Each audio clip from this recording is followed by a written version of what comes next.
ఆలస్యం చేయకుండా sir, yes, waiting for your words. అందరికీ నమస్కారం. ఈ క్షణం ఇది నా సక్సెస్ మీట్లా అనిపిస్తుంది. అలాంటి ఓవర్వెల్మింగ్గా నేను ఒక ఆనందం పొందుతున్నాను. ఎందుకో తెలీదు, ఇక్కడ కావలసిన ఉన్న వాళ్ళందరూ కూడా నాకు ఎంతో కొంత ఎప్పటి నుంచో పరిచయం ఉన్నవాళ్ళు, ఎంతో ఆప్యాయత పంచుకున్నవాళ్ళు. సో వాళ్ళ ముఖంలో ఆనందం చూస్తుంటే కనుక ఇది నా ఆనందంలో అనిపిస్తుంది. ఈ సక్సెస్ మీట్ నా సక్సెస్ మీట్లో అనిపిస్తుంది. అండ్ ఇక్కడ గెస్ట్గా రాలేదు, మీలో ఒక పార్ట్గా, మీలో ఒక మీ ఆత్మీయుడిగా ఇక్కడికి వచ్చాను. అండ్ ఈ సినిమాకి ముందు నేను నాకు కలిసినప్పుడు ఎట్లా ఉంది, ఏంటి సినిమా మీ రాబోతుంది కదా అంటాను. డిఫరెంట్ క్యారెక్టర్ నేను అటెంప్ట్ చేశాను. And Dhanush is a lead character. అంటే అదే నాకు ఎట్లాగా ఒప్పుకున్నామంటే తెలియదండి. రెగ్యులర్గా ఈ హీరో క్యారెక్టర్స్ ఇలాంటివన్నీ చేస్తూ నాకు ఎక్కడో కొంచెం డిఫరెంట్గా చేయాలి, కొత్త హొరైజన్ గేట్లు ఓపెన్ చేయాలనిపిస్తుంది. ఈ సినిమా నాకు అలా ఉపయోగపడుతుందని అనిపిస్తుంది. అంటే దాని వాళ్ళ సినిమా చూశాను, అది 100% కరెక్ట్. తను కూడా అదే అక్నాలెడ్జ్ చేశాడు. ఈ సినిమా తర్వాత ఒక 40 ఏళ్ళు ఉంటాను, ఇందాక తను అన్నమాట వాస్తవం. నటుడుగా ఎంత ఎక్కువ కాలం మనం జీవిస్తాం అనేది తప్ప ఒక హీరోగానే పట్టుకుని ఇలాగే ఉండాలి అనుకోవటం అనేది కరెక్ట్ కాదు. అండ్ ఇలాంటి క్యారెక్టర్ ఎంత బాగా చేశాడంటే నేను తర్వాత చెప్తాను. సో ఫస్ట్ ఆఫ్ ఆల్ ఇలాంటి సినిమా శేఖర్ కమ్ముల ఏ ధైర్యంతో నాగుని అడిగాడు, నాకు ఏమి ఊహించుకుని ఫ్యూచర్లో ఈ క్యారెక్టర్ చేస్తాను ఒప్పుకున్నారు. ఇదే ఫస్ట్ సక్సెస్ అని నేను భావిస్తున్నాను ఈ సినిమాకి. ఆ తర్వాత ఇంకా ఈ క్యారెక్టర్ ధనుష్ తప్ప ఇంకెవరిని ఊహించుకోలేము. ధనుష్ ఒక్కడే దీనికి న్యాయం చేయగలడు. తన పెర్ఫార్మెన్స్లో అనిపించింది క్యారెక్టర్ చూసిన తర్వాత.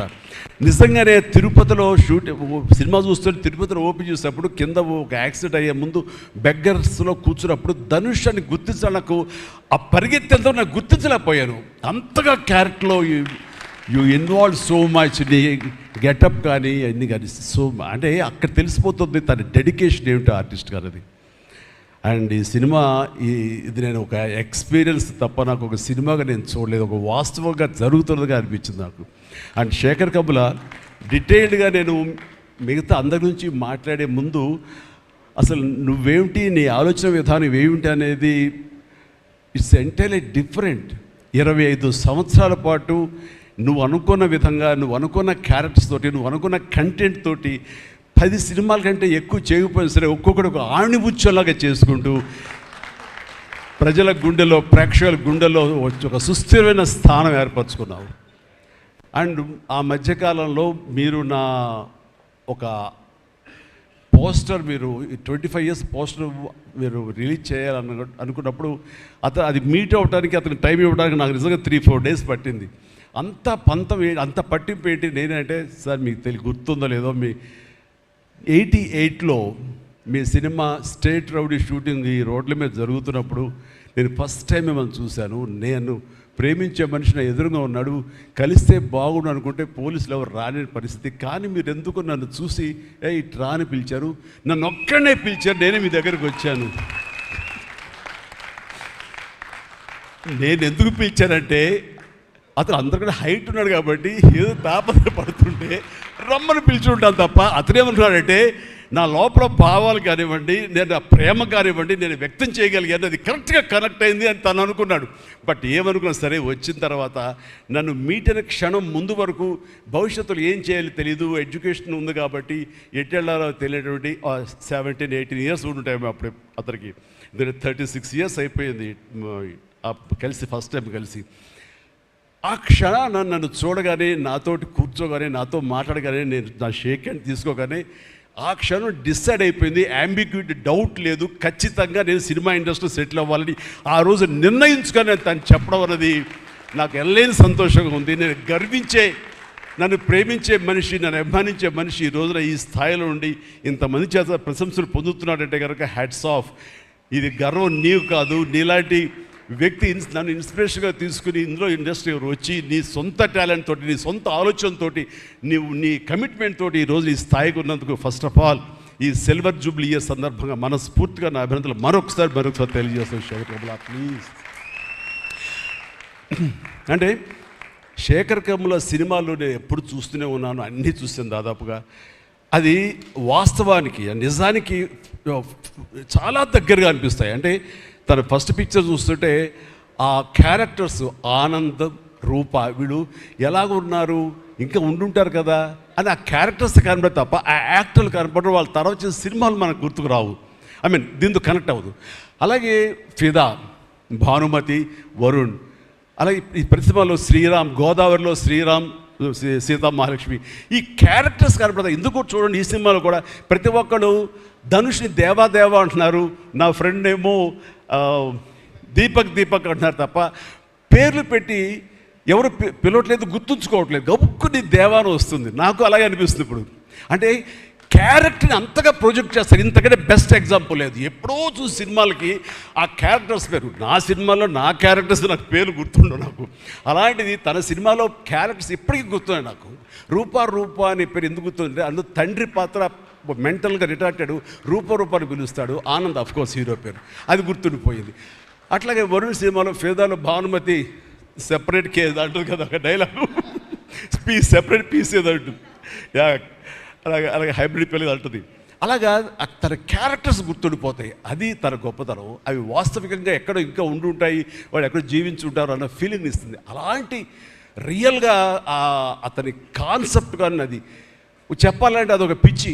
నేను అనుకున్నది తప్ప ఇంకోలాగా కాదని. ఇందాక నాకు అన్నారు కదా, నేను మామూలుగా ఎప్పుడు నడిచి వచ్చే విధంగా నడుచుకుంటూ వస్తుంటే నాకు అలా వద్దు ప్లీజ్, దయచేసి మీరు నా క్యారెక్టర్ నడవాలి. నీ క్యారెక్టర్ నడవాలంటే ఎలా నడవాలి తెలియదు నాకు. నాకు వచ్చిన నడకే ఇది అని చెప్పి ఇందాక ఇద్దరు అనుకుంటాం. నాకు తెలిసిన నడకే ఇది కాదండి, మీ హీరోలా నడుస్తున్నారు, స్టైలిష్గా నడుస్తున్నారు.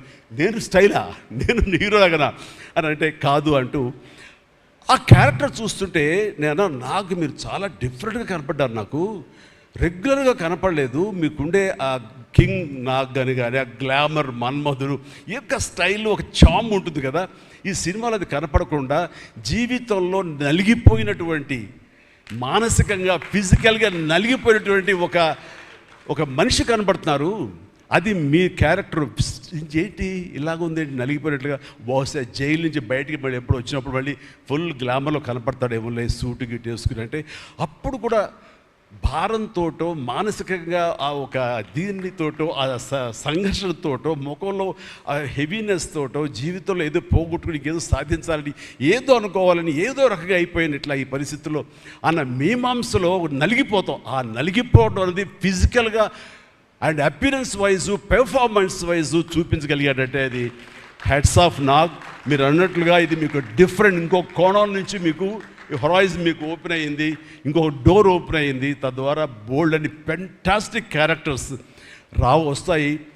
అండ్ మీరు అనుకున్నది ఉంటుంది, మీ లాంజివిటీ ఇంకా పెరుగుతుంది అనుకుంటాను. మీ దోవలో నేను కూడా మీకు సమంగా నేను వచ్చేస్తాను నేను అనుకుంటున్నాను. అంటే ప్రతిసారి నాకు అన్ని విషయాల్లో కూడా నాకు సోర్స్ ఆఫ్ ఇన్స్పిరేషన్ అనిపిస్తుంది. అది హెల్త్ కానివ్వండి, కంపోజ్డ్ బిహేవియర్ కానివ్వండి, ఒక ట్రాంక్విల్ ఆలోచనలు కానివ్వండి, స్థితప్రజ్ఞత కానివ్వండి, ఏం జరిగినా సరే అంటే నవ్వుకుంటూ సరదాగా ఉంటాం. ఇవన్నీ చూస్తుంటే నాకు ఎంత ప్రశాంతంగా ఉంటాడు, ఎంత మానసికంగా ఉంటుందని. సో అలాగా ఈ ప్రొఫెషనల్గా కూడా ఈ సినిమాతోటి తను వెళ్ళే దారిలో వై నాట్ నేను కూడా రేపు పొద్దున ఏదైనా అవసరం వచ్చి ఓటీటీలో ఏదైనా సినిమాలు చేయాల్సి వస్తే కనుక ఏం ప్లాన్ నార్సింగ్ నువ్వే గబుని అన్నా కదా గబుకొని రెడీ అయ్యి వచ్చే రేపు పొద్దున ఇంటికి. సో ఓటీటీలో ఏదైనా సినిమాలు చేయాల్సి వచ్చినా సరే, వెబ్ ఫిల్మ్ చేయాల్సి వచ్చినా సరే దానికి కూడా మనం సమాయత్తం అవ్వాలి. దానికి నాకు ఈ రోజున నాకు తీసుకున్న నిర్ణయం నాకు కూడా ఒక ఇన్స్పిరేషన్గా అనిపిస్తుంది. Sir well done. ఈ సినిమా ప్రతి ఒక్కరికి న్యాయం జరిగింది ఈ సినిమాలో. అండ్ నా డైలాగ్ నువ్వు అనిస్తావు నాకు ఇందాక నేషనల్ క్రష్, నా క్రష్ కూడా అందుకని నేను ఆ మాట అనను కానీ అనుకుంటాను అంతే, పైగా మాత్రం నేను అనను. సరే అమ్మా, ఫెంటాస్టిక్ అమ్మా నువ్వు. అండ్ ఇప్పుడుగా తన ఫస్ట్ సినిమా హీరోయిన్గా వచ్చినప్పుడు ఆ సినిమాకి ఇలాగే నేను గెస్ట్గా వచ్చాను. ఆ రోజు నుంచి తన్ని అబ్జర్వ్ చేస్తుంటే నటనా పరంగా కానివ్వండి, తన ఇమేజ్ పరంగా కానివ్వండి, day by day film after film ఎక్కడికో వెళ్ళిపోయింది. ఇది నేషనల్ క్రష్ కాదు, ఇంటర్నేషనల్ క్రష్ అయిపోయింది అమ్మాయి. అండ్ గాడ్ బ్లెస్ యూ అమ్మా, నువ్వు ఎంత బాగా పెర్ఫామ్ చేస్తావంటే నేను చూస్తుంటే నీ కళ్ళు తప్ప ఇంకేమైనా అట్రాక్ట్ చేసుకోవు, కళ్ళు ఒకలా చూస్తుంటావు నేను. అండ్ ఆ కళ్ళతో ఏం పలికిస్తుంది ఎక్స్ప్రెషన్ అంటే ఇంకా అంత ఇంత కాదు. అండ్ ఈ సినిమాలో ఎంత నిడివి ఉంది, ఎంత లెంగ్త్ ఉంది క్యారెక్టర్ అనే దానికంటే ఎంత ఇంటెన్సిటీ ఉంది అంటే అందులో మాత్రం చూపించగలిగింది ప్రతిదీ. ముఖ్యంగా బిడ్డను హోల్డ్ చేసినప్పుడు అక్కడ ఒక కన్నతల్లిలాగా, ఒక అమాయకంగా ఒక ప్రియుడిని మోసపోయినప్పుడు వాడి వల్ల ఎక్కేసినప్పుడు నాకు చూడాలి అందులో సౌందర్య వచ్చేసి అప్పారావు వస్తాడు ఇంకా కోసం వెయిట్ చేస్తానంటే పిచ్చమొహం అలాంటి ఫీలింగ్ వచ్చింది. అంత అమాయకురాలాగా ఉంది. అది మళ్ళీ ఇందులో కనిపించింది నాకు, ఆ సౌందర్య కనిపించింది ఆ క్యారెక్టర్ చేయటంలో. You done fantastic job. ఆ తర్వాత సీరియస్నెస్గా పెంచుకుంటూ, ఆ తర్వాత దేవాకి సపోర్ట్గా ఉంటూ అండ్ దేవాన్ని ఓన్ చేసుకునే విధంలో మాత్రం నీ ట్రాన్స్ఫర్మేషన్ కానీ నీ characterization well designed and well performed. Fantastic అమ్మా, ఫెంటాస్టిక్. అండ్ ఇంకా మిగతా క్యారెక్టర్స్ అందరూ అన్ని రకాలుగా అన్నీ బాగా చేసినా సరే నిజంగా చెప్తాను, హృదయానికి హత్తుకుపోయిన క్యారెక్టర్ ధనుష్. అంటే ఈ క్యారెక్టర్కి ధనుష్ తప్ప ఇంకెవరు లేరని, ఇంకెవరు చెయ్యలేరు. ష్యూర్ ఇంకొక హీరో లేడు. అంత పెర్ఫార్మ్ ఇచ్చి హీరో ఇమేజ్ ఉండి, స్టార్ ఇమేజ్ ఉండి, అన్ని రకాల కాంబినేషన్లో ఉండి చేసే మనిషి అంటే the one and only star in India is Dhanush. ధనుష్ని మైండ్లో పెట్టుకుని ఈ క్యారెక్టర్ డిజైన్ చేసావా శేఖర్? లేదు, నీ క్యారెక్టర్కి అతను అనుకోకుండా సరిపోయాడా అని అంటే నాకు లేదు. నువ్వు ధనుష్ని దృష్టిలో పెట్టుకుని ఈ క్యారెక్టర్ డిజైన్ చేసేవేమో అనుకో అనిపిస్తుంది నాకు. ఎందుకంటే ఈయన సపోజ్ నేను చేయలేని Shekhar, I very sorry sir, నా రొంబ బిజీ இருக்கேன், நான் பண்ண முடியாது అని சொன்னா என்ன பண்ணுவேని? ఎవరున్నారు చేయడానికి? నన్ను అడిగితే నా వల్ల కాదు, నాకు వద్దని బాబు ఈ కష్టాలు ఇవి నాకు ఇలా ఎవరు లేరు. అంత న్యాచురల్గా ఆ క్యారెక్టర్లో ఇమిడిపోయి ఆ క్యారెక్టర్ని అంత బాగా చూపించడం అనేది ధనుష్ తప్ప ఇంకెవరు లేరు. ధనుష్ నీకు బెస్ట్ యాక్టర్ అని చాలా మామూలు అయిపోయింది. మాకు ఎప్పుడైనా వస్తే వావ్ నాకు వచ్చిందో నేషనల్ బెస్ట్ యాక్టర్ అనుకోవాలి తప్ప నేను, బట్ నీకు ఇది మామూలు అయిపోయింది. మళ్ళీ ముందస్తుగా నీకు అడ్వాన్స్గా చెప్పేస్తున్నాను, నీకు కంగ్రాట్స్, నీకు బెస్ట్ యాక్టర్ అనేది ఖచ్చితంగా రావాలి.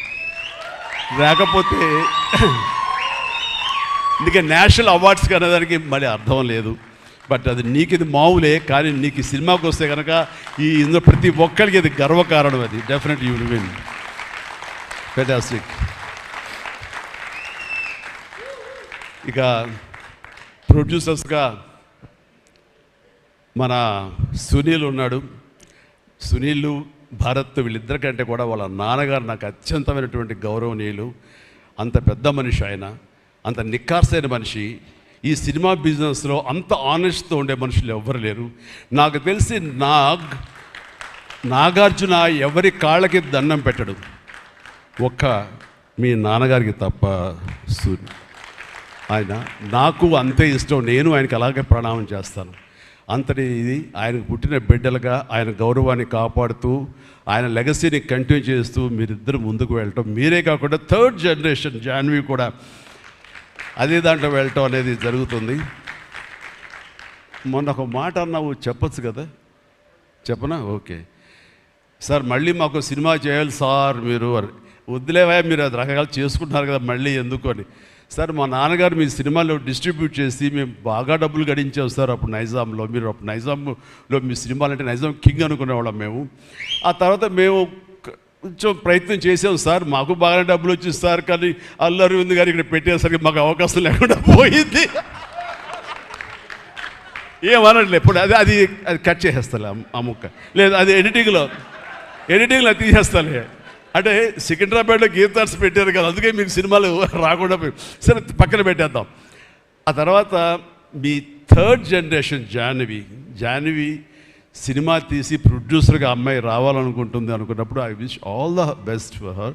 ఎప్పుడు కలుస్తాను అన్నాను. అదేదో మీరు ఇస్తే మీతోటి అమ్మాయి అడిగిన 3 జనరేషన్స్లో మా ఫ్యామిలీతోటి మంచి సంబంధం ఉన్నట్లు అవుతుంది అన్నారు. పాప మీ నాన్న అడిగారు, ఇంటికి వచ్చి చెప్పారు లేదో నాకు తెలియదు, బట్ వీఆర్ డూయింగ్.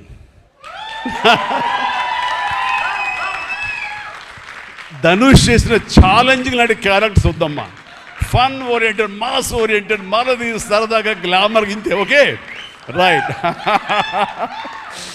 సో ఈ రకంగా 3వ జనరేషన్ కూడా ఎస్ ప్లీజ్ ఈ లెగసీ ఇలాగే కంటిన్యూ అవుతుండాలి, మీ ఫ్యామిలీ బాగుండాలి నాన్నగారు ఆశీస్సులతోటి.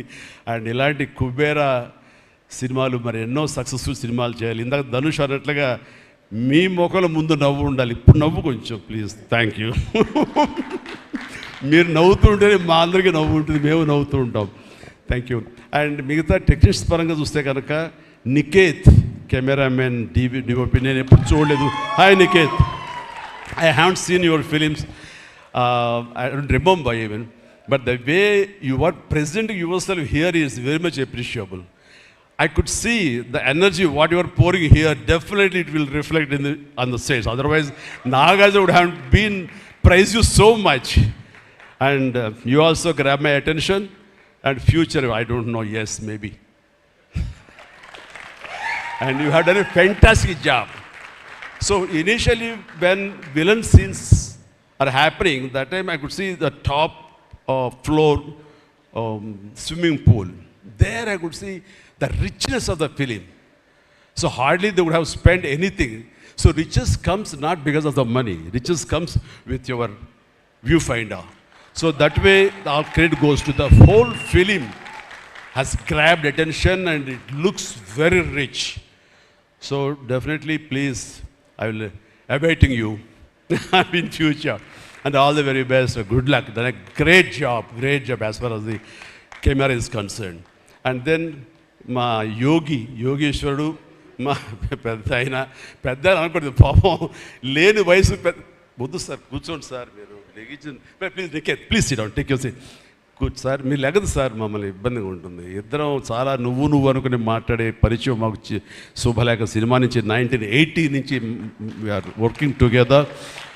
ఈ మధ్యకాలం వరకు కూడా ఎప్పుడైనా సెట్కి వస్తాడు, రాగానే సినిమా అడుగుతాడేమో, నెక్స్ట్ సినిమా ఏం చేద్దాం అడుగుతాడంటే, బాబాయ్ ఈసారి మీ ఇంటి నుంచి నాకు ఆవకాయ పచ్చడి రాలా అంటాడు. Mango pickle, as for mango pickle from my house. So ఈసారి పంపించాను బాబు, వస్తుంది. శుభం.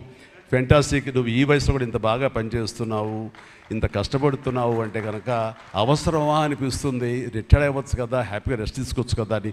కానీ మన సోల్స్ అవే రిటైర్మెంట్ అది తీసుకోలేము.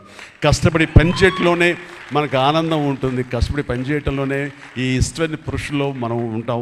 మన లాంజివిటీ ఉండాలి అంటే మనం ఇందులోనే ఉండాలి ఖచ్చితంగా. అండ్ భగవంతుడు ఇంకా సంపూర్ణ ఆయురారోగ్యాలు ఇవ్వాలి. నాన్నగారు ఆయన పనితనం నాకు గుర్తుంది, ఆయన దగ్గర కూడా పనిచేశాను నేను.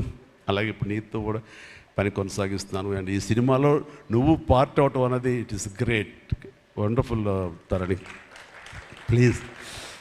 అండ్ ఇక్కడ చూస్తుంటే యంగ్స్టర్స్ ఎంత ఎంతూజియాస్టిక్గా ఉన్నారంటే, వాళ్ళందరినీ పేరున నేను పిల్లలని కానీ యంగ్స్టర్స్ అంటే ఇండస్ట్రీ ఎంత ఫ్రెష్గా, ఎంత యంగ్స్టర్స్ తోటి ఎనర్జీతో ఉంది అంటే అంత అయితే కాదు. నాకు అనిపిస్తుంది అబ్బా మన ఇండస్ట్రీ ఏమైనా ముసలిదైపోయిందా అని అనిపిస్తుంది అప్పుడప్పుడు అద్దంలో మమ్మల్ని మేము చూసుకుంటూ.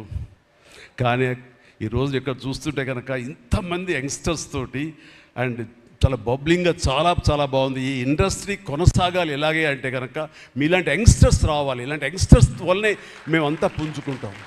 నేను ఈ రోజున కొత్త డైరెక్టర్స్తో పనిచేస్తాను. అనిల్ రావుపూడి కానీ, బాబీ డైరెక్టర్ కానీ, వశిష్ఠ్ కానీ, ఇలాంటి యంగ్స్టర్స్ పనిచేస్తుంటే ఎక్కడ లేని ఎనర్జీ వాళ్ళ దగ్గర ఉంటుంది. వాళ్ళ నుంచి కొత్తను ఉంది. నేను వాళ్ళకి అనుగుణంగా నేను మారిపోతుంది తప్ప నాకు అనుగుణంగా వాళ్ళు ఉండాలని కోరుకోవట్లా. నా సక్సెస్ అక్కడేమో అనుకుంటున్నాను నేను.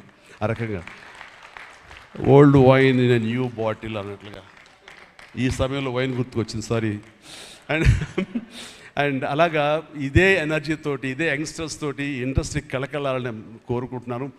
And last but not least my brother, నాకు బిడ్డతో సమానం, దేవిశ్రీ ప్రసాద్. అండ్ దేవిశ్రీ ప్రసాద్ తన ఎనర్జీ అంటే ఇందాక చూశారు కదండి, లైవ్ షో చేసేసాడు ఇక్కడ. ఆ తర్వాత ఏం మాట్లాడాలో ఎవరికి ఏం తుయ్యినటువంటి పరిస్థితి మొత్తం అంతా షో గ్రాప్ చేశాడు. బట్ నేను మళ్ళీ కమ్బ్యాక్ తర్వాత పొలిటికల్గా కొన్నాళ్ళు ఉండి 1915లో 150 సినిమా చేసిన దగ్గర నుంచి, అంతకుముందు తన సినిమాలతోనే ఎంబీబీఎస్ కానీ జిందాబాద్ కానీ అన్నీ అయిన తర్వాత మళ్ళీ తన వలన నా మ్యూజికల్ అనేది ఏర్పడేదేమో అనుకుంటున్నాను. అలాంటి గ్రేట్ మ్యూజిక్స్ నాకు ఇచ్చి మళ్ళీ నేను నిలబడడానికి దోహదపడ్డాడు మనోడు. యూ ప్లీజ్ అవుతుంది అలా చేయదు ప్లీజ్ దోహదపడ్డాడు. మీరంతా సరస్వతి పుత్రులయ్యా ప్లీజ్ బంగారం ప్లీజ్. అండ్ తను ఎనర్జీ డే బై డే పెరిగిపోతుంది, తన టాలెంట్ డే బై డే పెరిగిపోతుంది. ఇక నేషనల్ నుంచి మన రీజనల్ నుంచి నేషనల్ లెవెల్కి ఎలా ఎదిగిపోయాడో మనం చూసాము.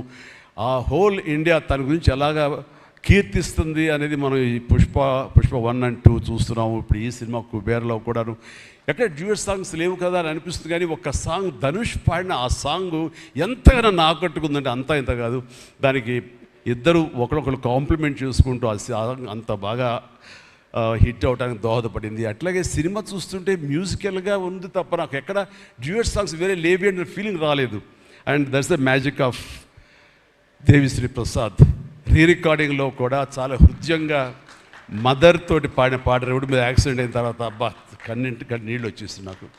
మన రైతుల మీద పాడే గుర్తుందా మన 150 సినిమాలో నీరు నీరు నీరు అంటూ దాన్ని మరిపించిన సాంగ్లో అనిపించింది. అండ్ అది వెరీ మచ్ రిలవెంట్ సాంగ్. అట్లాగా తన ఆర్ఆర్ బ్యాక్గ్రౌండ్ కూడా తన సాంగ్స్ ద్వారా అవన్నీ కూడా అత్యద్భుతంగా కనిపించేలాగా వినిపించేలాగా చేశారు. దానికి దోహదపడినటువంటి లిరిసిస్టులు ఇక్కడే ఉన్నారు. భాస్కర్ భట్లాను, ఇందాక ఇంకో ఆయన పేరు చెప్పారు నందకిషోర్ గారు, అలాగే మన చంద్రబోస్ గారు.